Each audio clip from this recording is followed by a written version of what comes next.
My name is Emma Cole. I am 32 years old. For a long time, I believed my life was stable. I believed love meant safety. I believed trust was enough. I was wrong about all of it.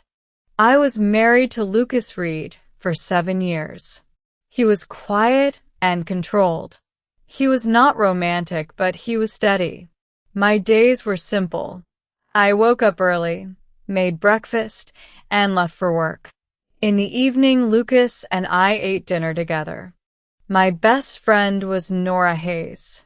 She was the opposite of me, loud, emotional, always in trouble.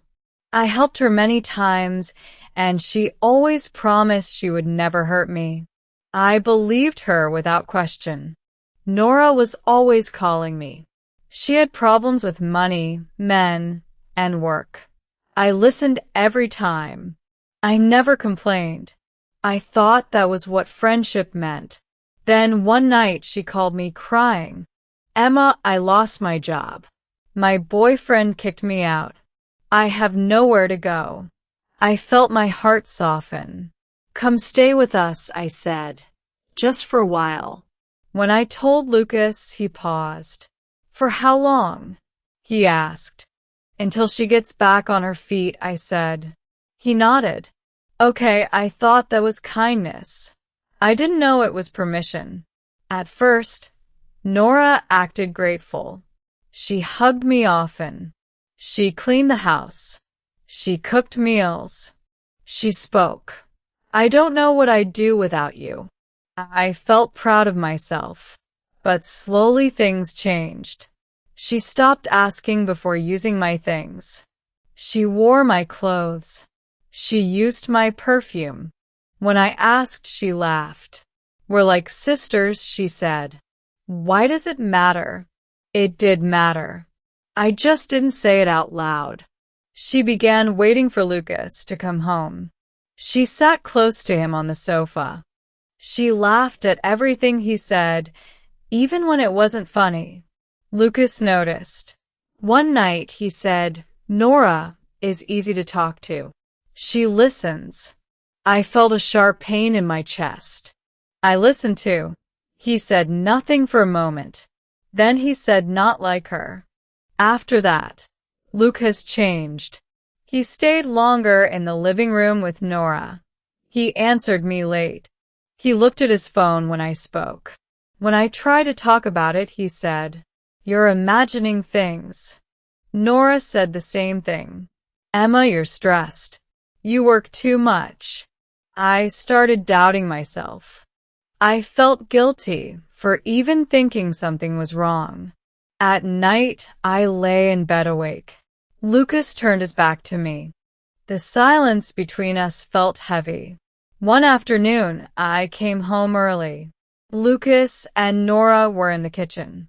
They stepped apart quickly when they saw me. Nora smiled too fast. Oh, you're home early? Yes, I said slowly. Lucas avoided my eyes. That night, I asked him directly, Is something going on between you and Nora? He sighed. Why do you always think the worst? I felt small, ashamed. I apologized. That apology still hurts me to remember. A week later, I left work early because I had a bad headache. The house was quiet. Too quiet. The bedroom door was locked. I heard laughter. My heart dropped. My hands went cold. I unlocked the door. For a moment, time stopped.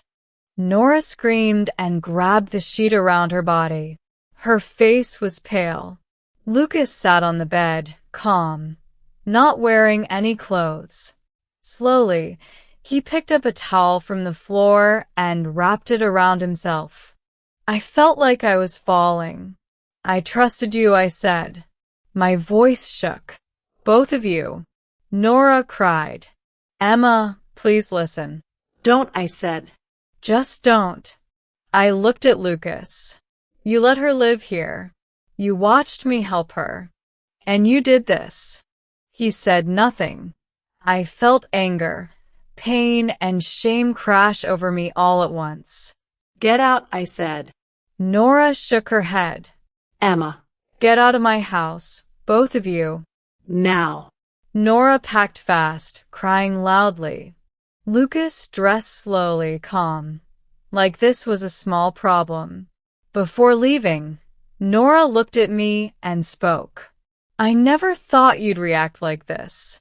That sentence broke something inside me forever. After they left, the house felt empty. I sat on the bed for hours. I didn't cry at first, I just stared at the wall. Lucas sent messages. First apologies, then blame, then silence. Friends called. Some supported me. Some asked why I trusted Nora so much. That hurt more than they knew. For days I stayed in the house alone. Every room reminded me of lies. One morning I stood in front of the mirror. I didn't recognize myself. That day I packed my bags. I left the house, I left the marriage, I left the friendship. I did not leave weak. I left awake. Now I understand something very clearly. Betrayal does not begin in a bedroom.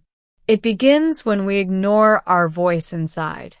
When we choose peace over truth. I lost 2 people I trusted, but I found myself, and that matters more than anything I lost.